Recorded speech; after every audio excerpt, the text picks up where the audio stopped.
sais qu'il fait beau dehors. Et ouais, je sais que c'est le livre à Delphine. Et ouais, je sais que c'est chiant comme la mort. Mais aujourd'hui on dessine, ouais on dessine. Allez vas-y, on éteint les portables. Allez vas-y, ouais on taille les mines. On va leur montrer de quel bois on est capable. Aujourd'hui on dessine. Salut et bienvenue dans cette nouvelle vidéo. Aujourd'hui on va parler du jet d'encre. Donc c'est une technique qui se veut accessible au grand public. On la retrouve dans les imprimantes de bureau. Ces imprimantes là. Dans les imprimantes de bureau, donc ce genre de choses là. Et essayez de se concentrer sur la partie jet d'encre et ne pas trop rentrer dans les détails pour que je puisse vous parler des possibilités de cette technique. D'ailleurs, si tu as déjà galéré à imprimer un de tes projets chez toi, tu peux regarder cette petite vidéo, c'est un tutoriel Photoshop, et sinon je t'invite à rester jusqu'à la fin de la vidéo, j'ai une solution peut-être pour toi. C'est une technique qui est utilisée principalement dans la pré-presse, tout ce qui vient avant l'impression, qui permet l'ajustement de la chromie et de faire des tests, avant d'imprimer en grande quantité, que ce soit en offset ou en numérique. Donc on retrouve principalement cette technique dans l'édition et la photographie. Les têtes d'impression contenues dans les machines utilisent des buses pour projeter l'encre sur une surface adaptée à le recevoir. Ici, le papier. Donc dans l'ordre des habituelles couleurs, le cyan, le magenta, le jaune et le noir. Enfin, en fonction du modèle de l'imprimante, plus il y aura de buses, c'est-à-dire de projection de gouttelettes, de projection par gouttelette par tête d'impression, plus la machine sera fidèle à l'image qu'elle veut imprimer. On parle aussi de giclée print sur les imprimantes jet d'encre qui dépassent les 6 couleurs et qui permettent une plus haute fidélité par rapport à l'image de base.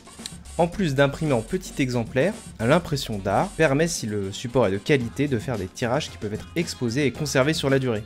L'impression d'art, c'est une technique d'impression privilégiée par les photographes, car elle permet une résolution élevée de l'image due à son nombre de cartouches conséquent. C'est une technique accessible dans le sens que tout le monde peut avoir chez soi une machine et prétendre à faire de l'impression. Ces imprimantes de bureau ont été fabriquées pour être peu coûteuses à l'achat. Seulement la plupart des fabricants se rattrapent sur le prix des cartouches qui est parfois aussi cher qu'une imprimante elle-même.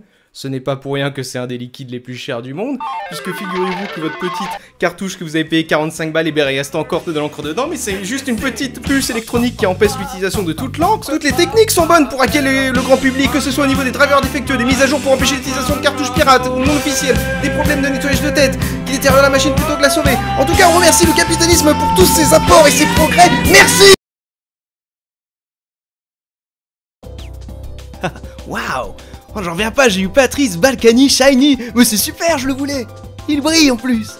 Et il a même les bracelets qui brillent! Mais c'est dingue! Ah ouais, c'est trop bien! Trop bien!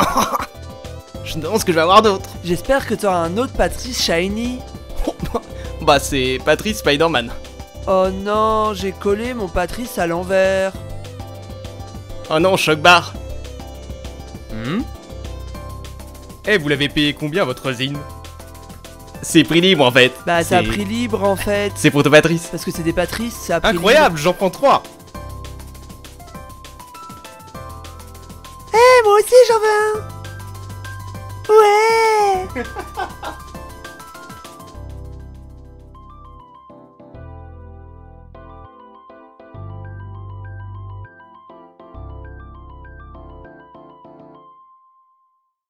En vue de l'épuisement constant des ressources, des moultes procès que les fabricants d'imprimantes ont eu, ainsi que des nombreux problèmes liés à la machine jet d'encre à cartouche, une alternative a vu le jour.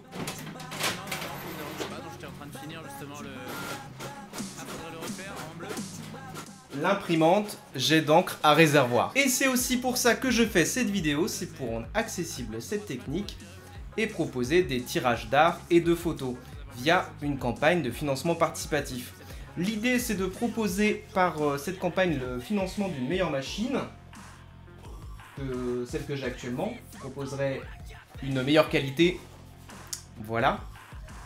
Car actuellement j'ai déjà fait des tirages pour des connaissances, des potes artistes qui m'entourent.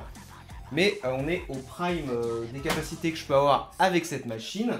J'ai notamment pu assurer les tirages de l'expo de l'artiste Sarah Hamdine que vous pouvez retrouver en lien dans la description.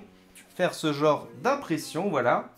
Vous pouvez dès à présent soutenir le projet Tête de Print via ma campagne de financement participatif, par de la visibilité en repartageant la page Ulule, ou en repartageant cette vidéo. À partir de 5 €, vous pouvez financer un très petit tirage. Et plus vous montez dans les contributions, plus vous aurez accès à un nombre de tirages conséquents et à des bonus exclusifs. Voilà, c'est la fin de la vidéo. Je vous invite, si ce n'est pas déjà fait, à vous abonner, à laisser un like et un commentaire. On se revoit, je sais pas, parce que la durée entre la précédente vidéo et celle-ci est quand même énorme. Voilà, merci d'avance à ceux qui auraient pris le temps d'aller consulter la page ou de la republier, ou pour tous vos futures contributions. Et je vous dis à bientôt en espérant vous avoir laissé une bonne impression.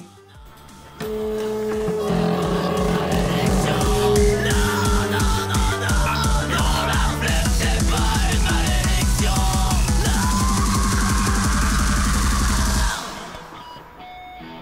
think that makes a pretty nice little painting. I think we'll call that one finished, in fact. So from all of us here, I'd like to wish you happy painting. God bless. We'll see you next time.